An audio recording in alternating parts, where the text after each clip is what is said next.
To create a USB flash drive bootable, we're gonna use a Rufus tool. You're gonna go to this website, rufus.ie. I'm gonna put the link in the description below. We're gonna scroll down a little bit and we're gonna download the first option we have. Standard 46-bit. If you are running another operating system 32-bit, we're gonna download this. But I'm gonna download the first option standard because I'm running the operating system 46-bit.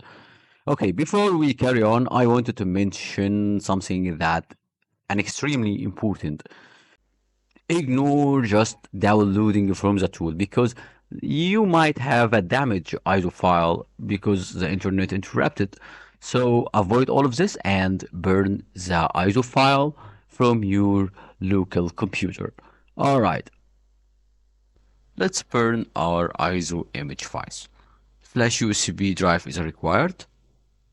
Choose Windows 10 from your local hard drive and then hit start button. So we're gonna choose disable data collection. This is push us to skip privacy question and this noise. Okay.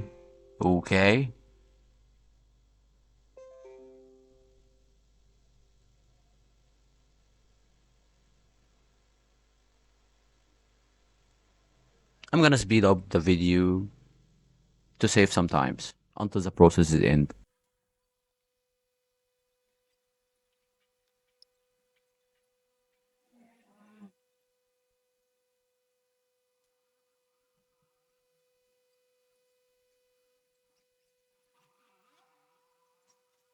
Let's see after copying ISO files, a small check.